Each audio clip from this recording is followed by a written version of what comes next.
Gerakan yang sholat yang benar ini dimulai daripada pengaturan shaf terlebih dahulu. Dan shaf ini teman-teman sekalian, tolok ukurnya adalah tumit, bukan ujung jari-jari telapak kaki depan. Jadi kalau telapak kaki kita ibaratnya seperti telapak tangan saya ini, maka yang jadi tolok ukur bukan ujung jari-jari. Banyak orang ngatur shaf jari-jarinya sejajar sama teman di sebelah. Ini keliru nih. Yang sejajar itu tumitnya. Karena kalau tumit sejajar, walaupun jari yang di sebelah ini kena telapak kakinya lebih besar maju, nggak masalah. Karena nanti kalau tumitnya sejajar, coba perhatikan dari belakang shaf. Kalau kita lagi di shaf kedua, misalnya ada orang di shaf pertama, kalau tumit yang jadi patokan, maka pasti sejajar semua tuh.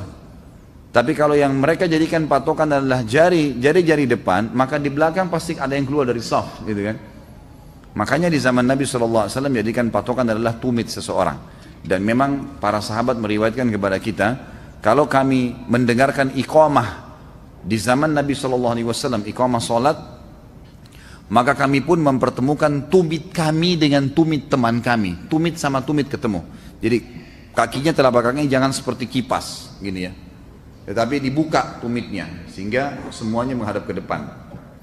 Para sahabat mengatakan kami membuka tumit-tumit kami, mempertemukan tumit-tumit kami. Jadi tumit sama tumit ketemu sama teman di sebelah, sehingga membuat betis kami bertemu, betis para sahabat, dan membuat pundak kami bertemu, otomatis. Dan ini sesuai dengan sabda Nabi SAW, tidakkah kalian mengatur shaf sebagaimana malaikat mengatur shafnya, gitu kan? Mereka merapatkan. Dalam riwayat lain dikatakan, saya diperlihatkan oleh Allah syaitan yang masuk di antara celah-celah shaf. Sedikit saja ada celah, sudah masuk syaitannya, yang akhirnya menggoda kehusyuan sholat musolli tadi. Makanya ini harus dijaga dari dari takbir pertama sampai rakaat terakhir. Jangan sampai rakaat pertama, rakaat kedua nyambung tumitnya, tapi rakaat ketiga, keempat kemudian buyar, gitu kan? Itu godaan syaitan. Maka mengatur dari shaf. Dan tolok ukur shaf adalah pundak kita. Pundak ini. Gak usah lebih dari pundak. Pundak saya selebar ini misalnya, maka telapak kaki saya buka selebar pundak saya saja, cukup. Gak usah lebih daripada itu. Jadi jangan sampai terlalu lebar kakinya, jangan juga terlalu kecil, ya, sempit. Maka itu sudah cukup. Dan ada, saya praktikkan di YouTube ada, kalau antum ketik catat cara sholat, nama saya kemudian catat cara sholat, saya praktikin dan Akhdiarto dan teman-teman sudah mengambil gambarnya. Bagaimana pada saat kita mengatur sesuai dengan pundak kita saja, itu sebenarnya sudah cukup untuk semua gerakan sholat, termasuk pada saat kita sedang sujud, kita sedang duduk di antara dua sujud, tahiyat pun sama. Jadi mulai dari pengaturan shaf, gitu kan. Kemudian yang kedua, semua gerakan sholat yang disunnahkan oleh Nabi SAW, seperti misal dimulaikan dengan takbiratul ihram, selalu anjuran Nabi SAW semua jari-jari rapat, tidak ada yang direnggangkan, tapi semua dirapatkan, semuanya ditegakkan seperti ini. Lalu kemudian dianjurkan oleh Nabi SAW untuk menegakkan seluruh tubuh sehingga ruas tulang belakang tertarik. Jadi kita tegak, kemudian mata kita diarahkan ke tempat sujud, jangan tutup mata, gitu kan?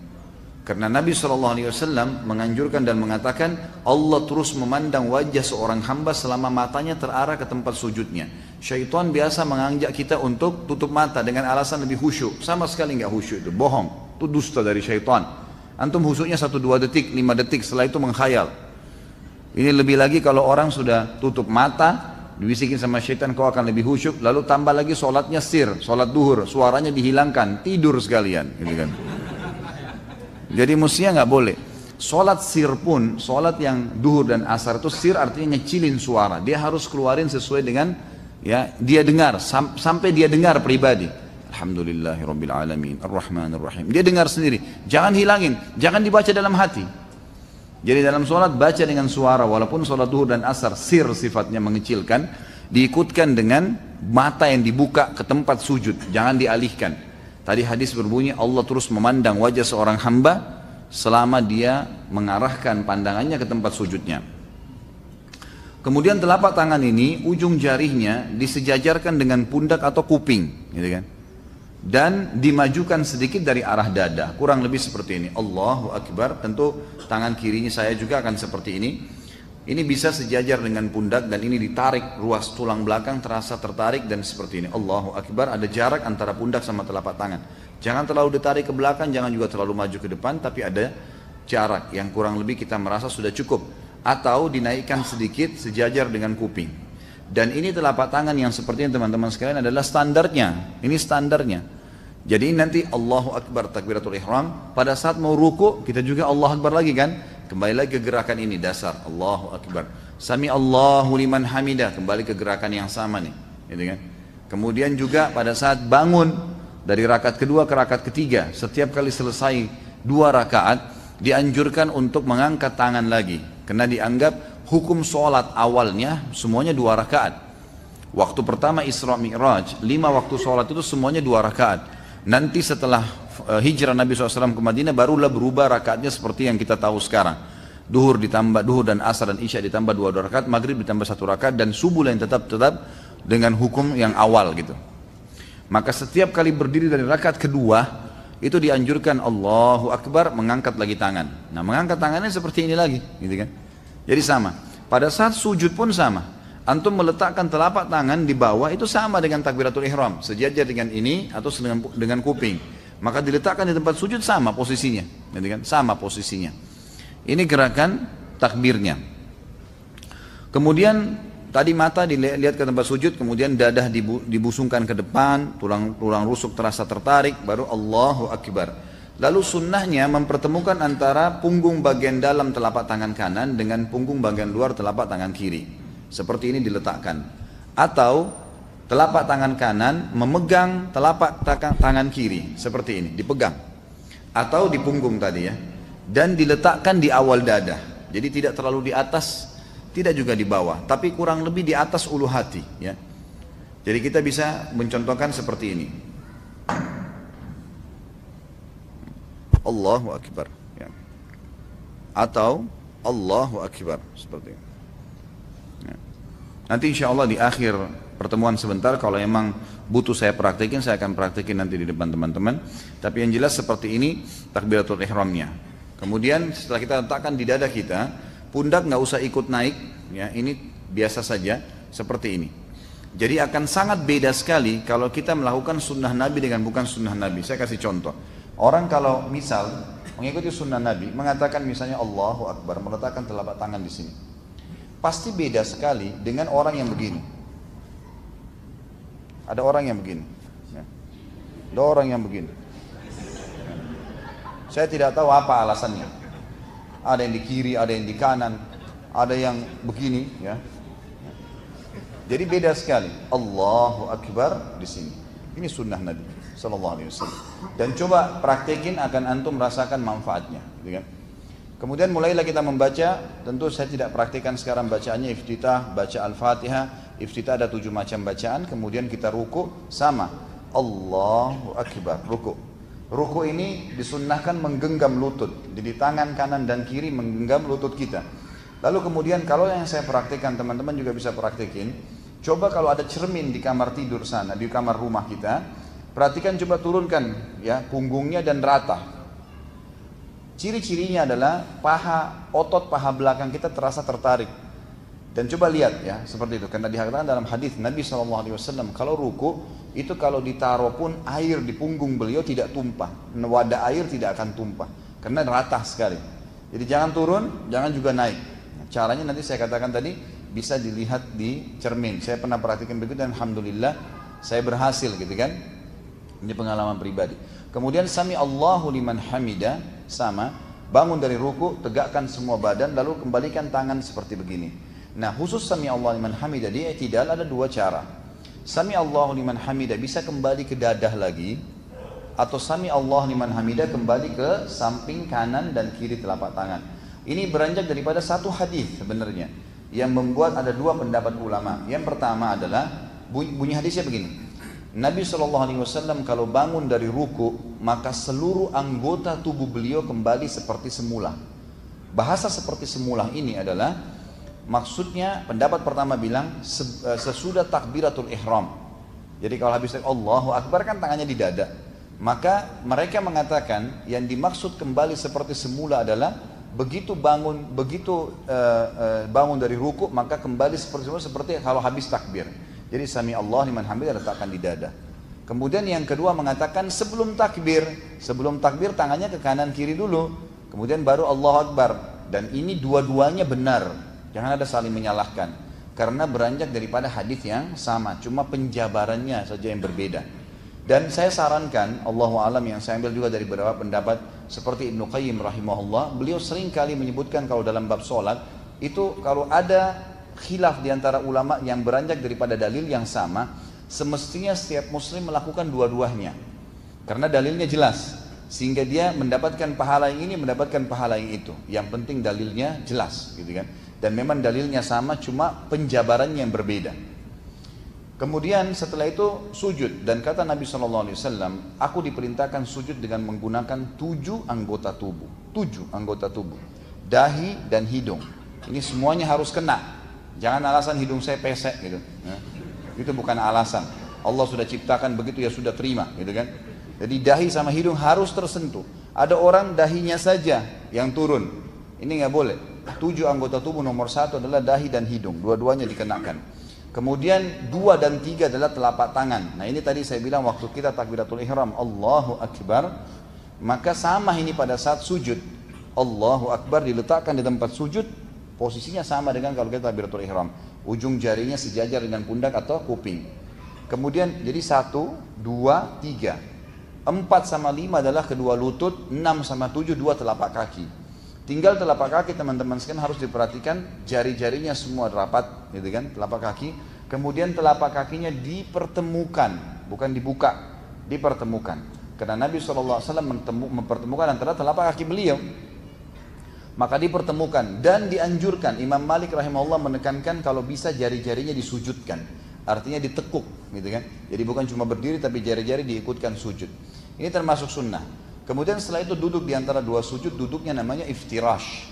Iftirash ini diambil dari kata-kata farash, ya, yang berarti sebenarnya tempat yang digunakan, ya, tempat digunakan untuk terlentang atau tidur, ya.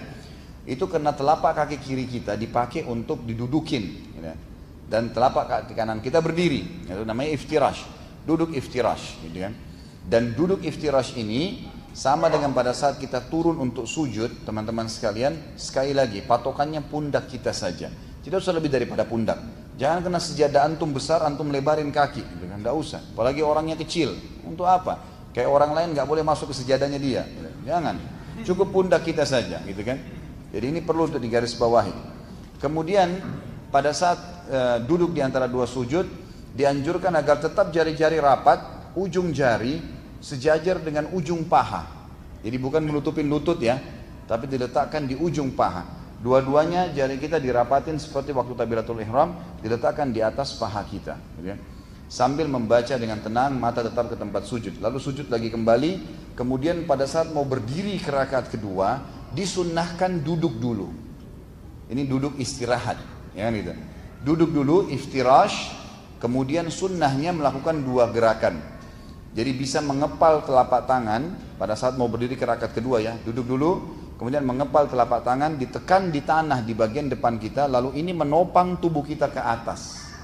Dan jangan berdiri seperti unta yang berdiri.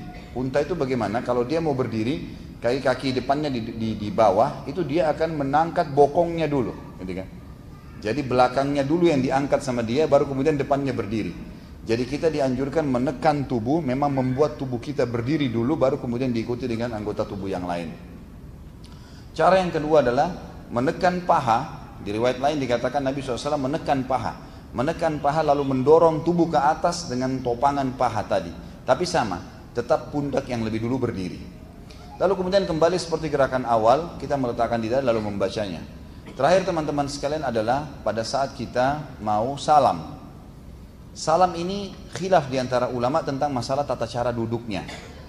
Imam Syafi'i rahimahullah berpegang pada hadis bahwasanya Nabi SAW setiap kali salam, gitu kan, beliau duduknya tawarruk namanya, ya.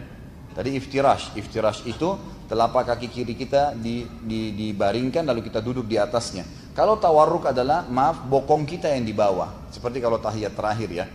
Imam Syafi'i rahimahullah berpegang pada riwayat bahwasanya setiap kali salam, baik 1 rakaat, 2 rakaat, 3 rakaat, intinya kalau tahiyat untuk salam, maka duduknya tawarruk.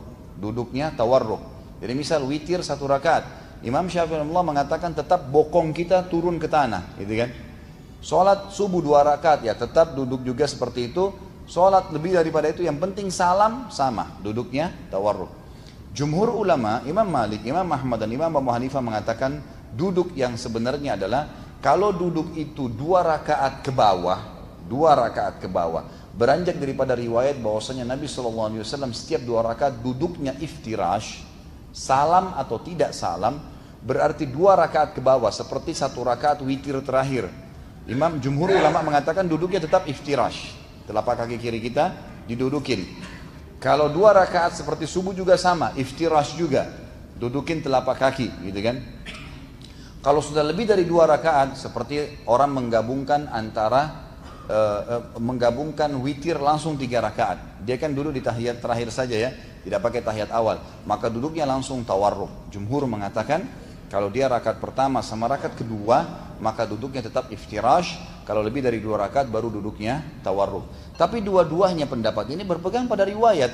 Maka sama, saya kembali kepada perkataan yang disebutkan oleh Ibnu Qayyim rahimahullah, bahwasanya kalau terdapat riwayat yang kuat dan dipegangi oleh para ulama, maka sebaiknya seorang muslim bisa melakukan keduanya. Sama halnya, jadi minimal kalau antum berpegang pada pendapat jumhur, jangan menyalahkan Imam Syafi'i yang memang memiliki riwayat. Kalau orang berpegang pada riwayat Imam Syafi'i, jangan menyalahkan orang yang berpegang pada pendapat jumhur karena punya riwayat, gitu kan. Jadi ini karena riwayatnya dipegangi maka tidak ada masalah. Sama halnya Ibnu Qayyim mengatakan rahimahullah, turunnya seseorang ke sujud itu bisa 2 cara. Bisa dengan telapak tangan atau lutut dulu. Dan Syekh Jibrin rahimahullah menyebutkan itu dalam buku beliau. Termasuk di buku yang saya referensikan terbitan Pustaka Ibnu Umar ini, yang ditulis yang bergambar di sini memang diberikan gambaran kalau cara turun untuk sujud itu 2 cara. Bisa telapak tangan dulu atau bisa lutut dulu. Yang mana termudahkan? Karena ini memang beranjak daripada riwayat juga yang sama. Tinggal salam teman-teman sekalian. Dianjurkan untuk melakukan 2 cara untuk membentuk jari tasyahud. Yang pertama, yang umumnya riwayat yang sahih adalah Nabi SAW mempertemukan antara ibu jari sama jari tengah, membuat lingkaran seperti ini, kemudian jari beliau dinaikkan. Riwayat yang kedua menjelaskan kalau Nabi SAW juga pernah menjepit ibu jari beliau dan ketiga jarinya memegang, gitu kan. Jadi dua-duanya bisa, jangan disalahin, gitu kan. Intinya jari ini ujungnya ada pas di ujung paha, lututnya nggak tertutup. Lalu khilaf diantara ulama masalah tahiyat juga, kapan diangkat jari, di awal tasyahud kah atau pada saat mengucapkan syahadat. Ini juga khilaf diantara ulama yang tidak ada dalil secara spesifik, secara khusus mengatakan Nabi mengangkat jari pada saat sedang mengucapkan syahadat. Tapi yang ada adalah Nabi SAW pada saat tahiyat mengangkat jari, itu riwayatnya. Nabi SAW pada saat tahiyat mengangkat jari telunjuk beliau. Nah, kata-kata mengangkat jari telunjuk beliau disampaikan oleh para sahabat membuat ulama menjadi 2 pendapat lagi di sini. Ada yang mengatakan berarti dari awal waktu at-tahiyatu lillah wassalawat sudah naikkan jarinya. Kemudian pendapat yang kedua mengatakan tidak. Nabi SAW dikatakan pada saat tahiyat, ini kan, itu mengangkat jari adalah pada saat tasyahud. Karena umumnya Nabi SAW dalam riwayat lain kalau menyebutkan Allah, beliau menunjuk jarinya ke langit, gitu kan. Sering kali mengucapkan itu. Kalau mengatakan la ilaha illallah, maka ada jari telunjuk ke langit. Atau mengatakan misalnya ya Allah saksikanlah, gitu kan, sabda Nabi SAW. Jadi sering kali jari telunjuk memang digunakan untuk memberikan isyarat kepada Allah. Maka pendapat kedua mengatakan berarti pada saat tasyahud baru diangkat jarinya. Ini juga sama teman-teman sekalian, karena ini ijtihad dari para ulama dengan dalil yang sama, maka jangan disalahkan satu sama yang lain. Penutupan bahasan kita masalah salat adalah salam. Salam ini dianjurkan pada saat kita lagi tahiyat, tegakkan tubuh kita, selalu tegakkan, jangan pernah bungkuk, ditegakkan, gitu kan? Laki-laki perempuan sama saja di sini. Ditegakkan tubuh kita dengan meletakkan tangan di dada, konsentrasi penuh, mata kita di tempat sujud, lakukan gerakan-gerakan dengan ketenangan. Terakhir pada saat duduk pun duduk dengan menegakkan, ya, semua ruas tulang belakang kita ketarik. Kemudian kita melihat ke tempat sujud atau melihat ke jari telunjuk pada saat kita sedang tasyahud. Dan khilaf diantara ulama tentang masalah tasyahud jari juga. Ada riwayat Tirmidzi yang berbunyi, kata Nabi SAW, gerakan jari di tasyahud lebih keras bagi iblis dari cambukan besi. Ada ulama yang menghasankan, ada ulama yang melemahkannya, gitu kan? Saya pribadi cenderung dengan ulama yang menghasankannya. Artinya memang di sini menggerakkan jari sunnah, gitu kan? Sunnah. Syekh Albani rahimahullah mengatakan hadis ini lemah, gitu kan? Maka beliau berpendapat untuk tidak menggerakkan jari tasyahud. Tapi saya punya cuplikan murid beliau sendiri, murid terdekat beliau dari Mesir. Ada cuplikannya sampai sekarang di HP saya dalam bahasa Arab. Beliau mengatakan waktu saya pernah duduk bersama Syekh Albani di salah satu masjid beliau, kemudian di masjid beliau maksudnya, kemudian saya waktu sholat sempat menggerakkan jari telunjuk saya. Maka saya didatangi oleh Syekh Albani dengan adabnya mengatakan, wahai saudaraku, apa kau punya dalil bahwasanya kau gerakkan jarimu seperti itu? Maka saya pun mengatakan hadis bahwasanya Nabi SAW bersabda riwayat Tirmidzi, gerakan jari tasyahud lebih keras daripada iblis. Maka Syekh Albani tidak mengatakan kamu salah, karena ijtihad beliau melemahkan hadis itu, tapi banyak ulama yang menghasankannya. Beliau cuma mengatakan, kalaupun kau mau amalkan itu, maka yang dimaksud dalam hadis adalah menggetarkan jari dan bukan menggerakkan. Maka beliau pun mempraktikkan dengan cara menggetarkan tangan. Jadi bukan menggerak-gerakkan, tapi menggetarkan jari telunjuk itu. Jadi dari apa yang saya sampaikan tadi ini, Syekh Albani pun tidak menyalahkan orang yang menggerakkannya. Maka lebih baik kita mengambil fadilahnya. Allahu a'lam apa yang dimaksud iblis lebih keras bagi iblis yang bukan iblis, tapi itu adalah sabda Nabi SAW. Kita berpegang pada umumnya ulama yang menghasankannya. Kemudian jari juga telunjuk ini tidak diturunkan kecuali sudah selesai bacaan semua. Lalu kemudian kita balik. Dikatakan Nabi SAW waktu salam itu sampai membuat pipi beliau, putih pipi beliau kelihatan oleh makmum di belakang. Jadi terasa sampai urat leher kita ketarik. Jadi assalamualaikum warahmatullah, tubuhnya nggak bergerak tapi ini saja, sehingga terasa urat-urat leher ini ketarik. Ditahan sejenak, kemudian kita balik lagi assalamualaikum warahmatullah, ini juga sampai terasa ininya ketarik. Dan tidak ada di dalam sunnah Nabi SAW ini, semua madhab sudah sepakat. Dan ini umumnya cuma ada di Indonesia biasanya. Orang kalau salam mengusap wajah, gitu kan. Jadi ini tidak pernah ada, dan ini juga perlu diperbaikin. Ini perlu diperbaiki karena tidak pernah ada riwayat. Kita pun kalau kembali kepada buku-buku induk Imam Syafi'i yang banyak dipegangi oleh umat Islam di Indonesia, itu tidak pernah beliau menganjurkan untuk mengusap wajah.